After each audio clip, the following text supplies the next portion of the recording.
If you're consuming information that would not be interesting to you a month from now, that means that it's not nourishing. Hello, everybody. Welcome to my program, The Internet and Time. The Internet is an unprecedented social force and is creating an uncountable amount of changes in our society. But one thing that I've noticed, and as I've begun to iterate a little bit on this channel, is that it is increasingly beginning to create some new forms of distinctions, almost like class or caste distinctions between different kinds of people. And, as I talked about before, there is this issue of the degree to which you can manage your attention on the internet is going to differentiate you from different people. The internet is really, it's the Library of Alexandria, but even more so. It's also a place where you can encounter and speak with and interact with viewpoints like you would never encounter in your ordinary life. But it's also all the cute cat videos. It's also addictive rage bait and frivolous internet gossip. It's video games. It's porn at a scale never seen before in history. So the real question is, it's sort of up for determination between individuals whether this new technology will elevate your humanity or degrade it, and to what degree. So, on these internet caste distinctions, I want to talk about something specific, and this has got to do with the rage bait and the gossip. The gossip cycles of the internet have a particular effect on even how people experience time or perceive themselves within it.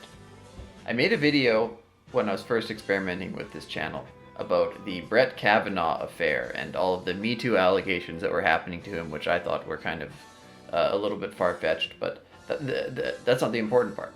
The important part was, to me at the time when I made the video, I was convinced that this was the thing that was going to create, like, the narrative separation for people. This was the thing that everything was culminating to.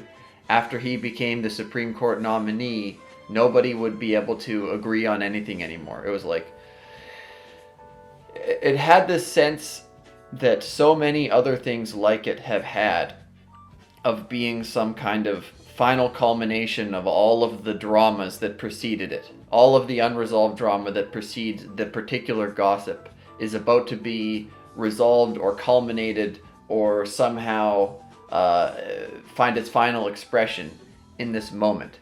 And this is the effect. The gossip on the internet is highly energetic.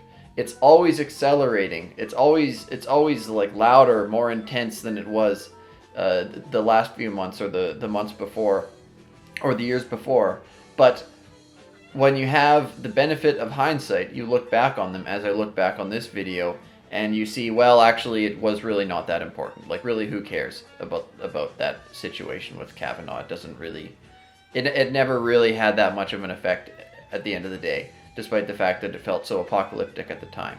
And that's a bit of an extreme example, because most weeks you have gossips that are much less important even than that. And even things that are very, very fucked up and extreme, like the January 6th whatever scenario, people are already kind of forgetting about it. They're still talking about it, but they're kind of forgetting about it already. The fact that Joe Biden was fortified in his election into office over Trump was, something that had been building up for years. If you had been paying attention to what was going on, it wouldn't be that surprising to you. Like, the fact that the social media and everything was so rigged so fortified in one direction, it was already going on. And so you see these patterns, they spread over a very long time. But when the events are happening, the point is that the nature of energetic internet gossip is that it will collapse your temporal perspective of a internet hyperconsumer. Your temporal perspective will always be collapsed to within a couple of weeks, because there's always something happening to you that is going to seem like this is the thing that's important. This is the thing that you have to pay attention to. So I talked to people on both sides, and there is a very spooky, alarming sort of strain of mental chaos and mass schizophrenia going on right now, where even people who usually have a handle on reality are stressing out right now. But that's the way it is. This is the game. This is the next 10 to 20 years of your life is going to be perpetual, like it's a shepherd's tone. That's what it is. The media is a shepherd's tone. It's an audio tone that rises, and then as it starts to taper off, another tone rises. It's this continual, like, sawtooth wave. They want you to only be able to think about this. They want you to only be clicking on their website, driving advertising dollars to them. So that's what internet gossip does to you. This is this is what the internet can do. It can collapse your temporal perspective down to these very minor things that seem so important. I know. Lil Nas did create a satanic and disgusting music video. I know, it's so crazy. We need to talk about it. But, you know, next week there'll be another thing, and there'll be another thing after that. And so if you keep up with this, then the result is that your mind is always going to be caught in this kind of eternal Groundhog's Day of energetic and intense gossip all the time. I mean, it's like, look, yeah, we already know that pop culture is satanic. I don't know why you're so surprised. Don't be surprised. Go read a book instead. So basically, look, the internet makes you gay. It's not a good thing for men to be consumed with, like, this is the real insight, is that it's not news, it's gossip. It's not a good thing for men to be continually caught up in cycles of gossip. It's like feminizing. It's bad for your brain. This is my perspective as a man. I would say women shouldn't do this either. Whatever. It doesn't matter to me. Figure it out for yourself. But that's it. So, what is the contrast to this? I will say this. This is what I'll say. If you're consuming information that would not be interesting to you a month from now, that means that it's not nourishing. That's most content on the internet. So, to give you the contrast, I'm going to talk about something, the very famous Nassim Taleb, his concept of lindiness. So, this term that he uses, lindy, which you may find on the internet, it came from an observation from the Broadway circuit in New York, of all places. Somebody made the observation that, after a while, the best predictor of how long something would be a musical on Broadway, how long it would run on Broadway for, was how long it had already been on there. On average, if something had been on for X amount of months, it would be on for X more amount of months. Had it been on for 2 years, it was probably going to be on for 2 more years, and so on and so forth. And there's this way in which it's a bit of an interesting thing. I really like it. There's a bit of a radical skepticism towards our ability to judge something's quality, and instead saying, let's see how well something has stood the test of time. And so I would say the real opposite to this is read old books. If you find you're spending too much time on the internet reading gossips and you're like, why do I care so much about some stupid fucking thing that happened this week? Then fucking go and read an old book, my friend. This is the thing. The idea when people are like, well, you know, who cares about what some guy wrote 500 years ago or 1,000 years ago? It's like, yeah, actually, good point. Who cares about what somebody wrote 1,000 years ago? I certainly don't. The issue is not that it was written 1,000 years ago. The issue is that it was written 1,000 years ago and people still remember it. People still care about it. It is, there are many, many 1,000 and 2,000-year-old books, but there are very few 1,000 and 2,000-year-old books that people still care about, that still carry that weight. And so the way in which their utility or their beauty or their essence spans such amount of time makes them great. It makes them grand. It makes it enduring. And this is the opposite of the gossip-addled mind, is a mind that's perspective extends through time and space. This is like, so that's what I was saying. There's the caste distinction from the internet. The person who can use the internet to better navigate the breadth of humanity throughout space and time versus the person who becomes addicted to the news cycles and becomes like a temporally collapsed gossip addict who only lives in a world that is a week long. A universe that has a week of time is like the mind of the gossip person. Oh, who said this about who? No. That's bad. So the internet is like a maximalism engine.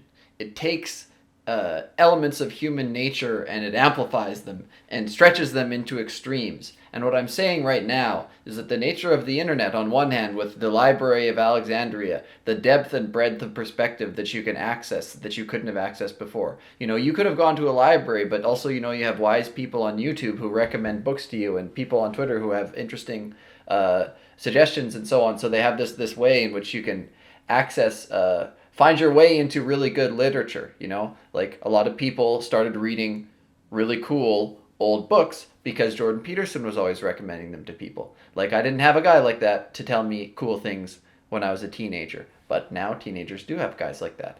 So, it's like this. So, in this maximalist, in the way in which the internet is the maximalist engine, it is creating a caste distinction. It's like creating a divide into two kinds of people are being formed right now.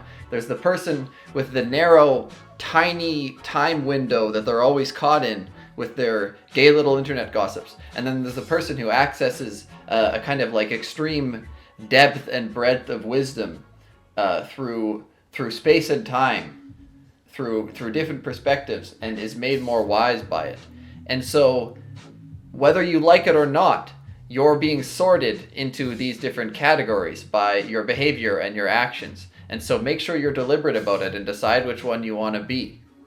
You know, there are people, it's a bit of an interesting thing. I'll probably still do videos. I will end up still doing videos about, like, things that are happening right now. But my hope is that whenever I do, it will be a way to take the immediate things that are happening now and use them to relate to and to reconnect myself and perhaps everybody else with things that are more deep, more valuable, and that will have applicability across broader domains. So that's really the idea, you know. Like, I really like the Red Scare podcast. You know, they talk about a lot of politics and stuff like that, of which are basically like momentary dramas, but they use them often to reach into a deeper understanding of humanity and culture, and so that it's still cool. So there you have it. That's the idea, basically. Sounds simple, but I think it's very interesting. And so I will say to my people out there, read books. This is how there's a lot of people who can't read books anymore, who are like, well, I used to have a really easy time sitting down and reading, but now that with the internet and everything, it's not so easy anymore. Well, fix that. Take, you know, whatever you can do and whatever you can manage and read it and practice and get that shit back up. That's the big distinguisher between people who have wisdom, who have a solid grasp on things, are people who can access the depth of human wisdom because they have that discipline, that ability, or that intent. And then the people who don't. And which one do you want to be, my friends? Which ones do you want to be? I know which one I want you to be.